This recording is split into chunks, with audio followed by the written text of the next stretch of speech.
What is up, everybody? I'm NoLucksGiven, and this is the new Agatha Harkness. I guess this is the old Agatha Harkness, but okay. Corny jokes aside, Agatha now only controls your even-numbered turns, 2, 4, and 6, and that opens up some interesting possibilities for the card. I used Agatha to hit infinite this season, and this is the deck list that I did it with. I call it Agatha's in Control, and it's kind of a cheeky name here because Agatha now has less control over your turns in Marvel Snap, which means now you can play her in control decks with cards that would have otherwise been awkward with her before because she might wind up playing Cosmo when you need her to play Wave. I'm not showing the full deck list right here, we'll get to that in just a moment, but basically up until this point there have been two different distinct ways to play with Agatha. You can play with her in a deck that really doesn't care about which card she plays every turn because you're just trying to play a bunch of cards and dump your hand, and there's not really that much strategy or intricacies to the cards that you play, even playing cards like Squirrel Girl and Shauna, which play to all three locations regardless of which location you actually play them in. But the other style of Agatha decks aim to get Agatha out of your hand as soon as possible, typically using Lady Sif and Wave, though I think Moon Knight might also be an option to get Agatha out of your hand now that it only discards even cost cards. And the whole goal of this is to subvert the restriction of Agatha completely, and that's kind of what I'm trying to do with Agatha's in Control. But the problem with a deck like this, like I said, is you couldn't play any other cards really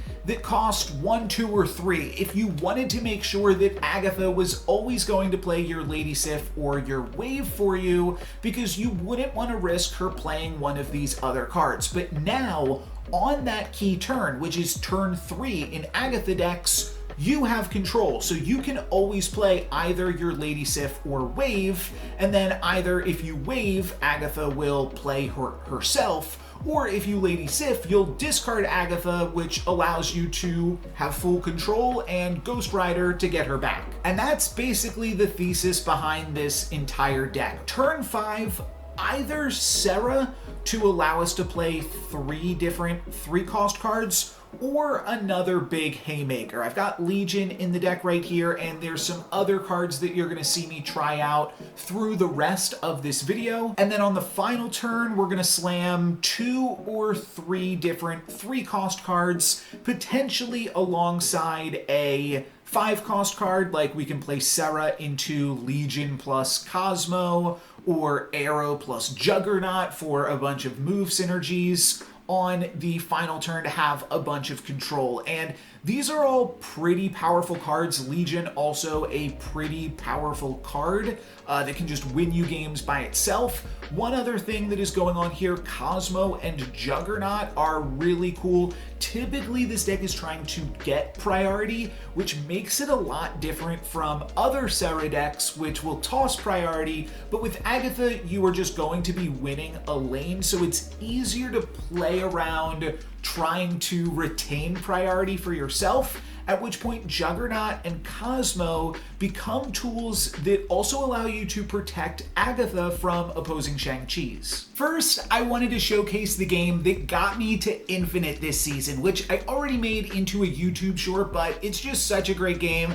that I wanted to showcase it in this video as well. I've got the Lady Sif plus Ghost Rider combo, which is the stronger option if you can do that instead of waving, because you have a little bit more control and you have a little bit more power from the Ghost Rider, and Ghost Rider has a little bit more power too. Ghost Rider also got a buff in the OTA, which is another reason to play this deck. My opponent cleared Vormir on turn 2 with Domino, but I never got to clear Vormir, so I can't really play to the location this turn, but I draw Claw. That wasn't in the, so in this build of the deck. I'm playing Claw and Moon Knight in those 2 flex slots that I didn't fill in at the start of the video. I'm messing around with some different things, but this game, Claw was very good for me. Claw is just a 5/12. Here's another 5/12 you could play though. Gamora could definitely slot in, but we are able to get the win here despite not playing into Vormir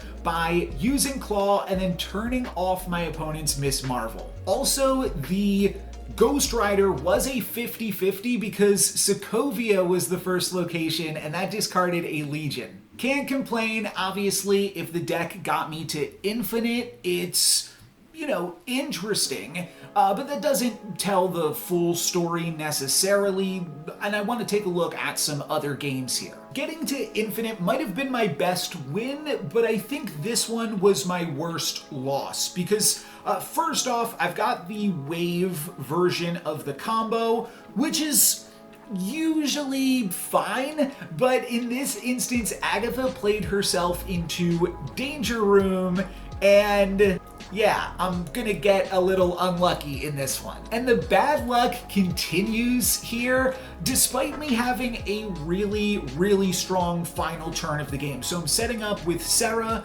and then I'll be able to drop 3 tech cards on the final turn, 2 or 3 tech cards, depending if I decide I want to like Legion Danger Room. If I was ahead here and my Agatha did not get blown up, then maybe I'd consider Legioning in Danger Room. You can see in this game I am playing Rogue and Arrow, and I can use the Rogue to steal my opponent's Blue Marvel. I wound up cutting the Rogue because it's not as great typically when you have priority, but in this game we don't have priority, but we're going to be stealing something that's already on the board anyways. And then Killmonger was supposed to be able to blow up all of my opponent's Ultron drones. They don't even have that. They just have Sandman. So this game just comes down to a Juggernaut 50-50. If we can knock them into Monster Metropolis, we'll win Danger Room and win Baxter Building.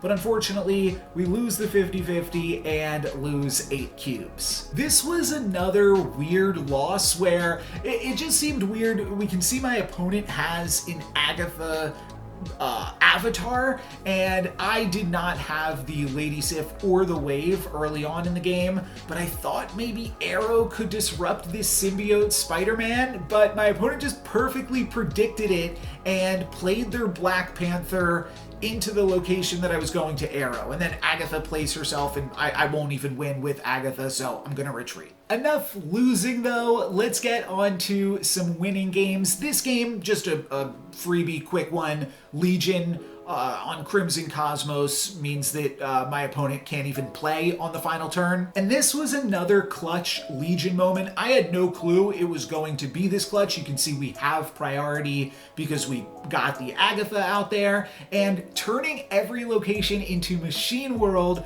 means that we steal my opponent's 3/11 Sebastian Shaw. So I've got a lot of stuff now that I can do on the final turn. I do think my opponent will probably play Silver Surfer into this 3rd location, so I'm gonna Juggernaut and hope that we can knock it into the location that was previously X Mansion, where my opponent now has a Cosmo from that X Mansion, and this one worked out very well for me. Here's another game where Cosmo was able to do some work, and it's a really interesting game too because I have the Lady Sif, but I don't have the Ghost Rider, which is why potentially some builds might play like Iron Lad or Jubilee to kind of fill out the curve for those games where you don't have Ghost Rider. In this situation, I'm kind of just happy enough to get the Agatha out of my hand. That now allows me to Red Guardian my opponent's Ravonna. And then on the final turn with priority, I'm able to play a Cosmo to the location where my opponent wonged. I thought about just playing Cosmo on turn 5, thought maybe that wouldn't get as many cubes, and with Sarah, I figured I could still stop Cosmo or use Cosmo to stop my opponent's Wong on the final turn of the game. It's a little bit dicey because we will potentially tie my opponent if they play Odin. Not that I necessarily think they're going to play Odin. I think that they could play like a what's it called, Sage here. That would be a pretty realistic card for them. And turns out we block a Panther, but yeah, sweet win with Cosmo, which is typically not a card you could play in Agatha decks in the past. I think this is my favorite win that I had with the deck, so I'm gonna finish off the video on this one. We've got the Lady Sif and the Ghost Rider, so we're already doing some nice stuff here. I do think that maybe Arrow could just be any 2-cost card. Two that I think might be pretty interesting are Mysterio, because then you kind of keep your opponent on their toes a little bit. And also, I was thinking just like Silk could just be a good card that still gives you some flexibility. Maybe Jeff could be good too, just because then you can play it on turn 2, or Agatha plays it on turn 2, and then you still have the opportunity to move it. Though if you go Jeff into Wave into Agatha, she will move your Jeff. So that's something to be aware of, but I think that any of those could be interesting options to fill out the curve. You saw that Domino was in the 1 discard deck. You used to play Domino in Agatha, so that way you could have a 2-drop that you wouldn't accidentally draw on turn 3. Now if you draw your 2-drop on turn 3, it doesn't really matter because you can you have control over turn 3. So Domino isn't really something that you want to see play with Agatha anymore. I just realized I never mentioned like why you should play Agatha or consider playing her. She does have a start of game ability like Arishem.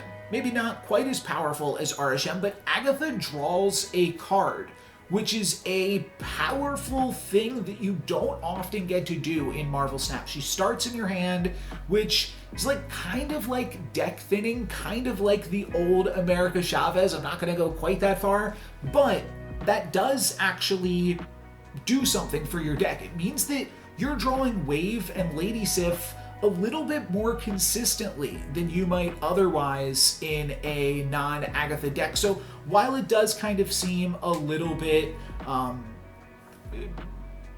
weird and silly, and it definitely is to be playing Agatha, there is at least some small incentive to do so. Doing some quick maths here, my opponent has a Ghost Rider, Infinite, and a bunch of power on the board, but we can actually beat this, and we can actually battle for every single location on the final turn of the game, which is absolutely incredible. Red Guardian on my opponent's Luke Cage will disable the Luke Cage, shrink the Luke Cage, and most importantly, activate the Typhoid Mary. So Red Guardian is 5, 6, 7, 8, 9, 10 points in Starlight Citadel when you factor in all of those things, and then we can Killmonger their Blade and Wave into Titan for 14 power against my opponent's 12 power Typhoid Mary that will be sitting there just by itself. So we actually get the win, which, I mean, I said this was a cool win that I wanted to end on, kind of spoiled it a little bit, but I thought this was a really, really cool game just to showcase everything that this deck can do. And with that, that's going to be it for me. Thank you guys very much for watching. I'm NoLucksGiven. Peace.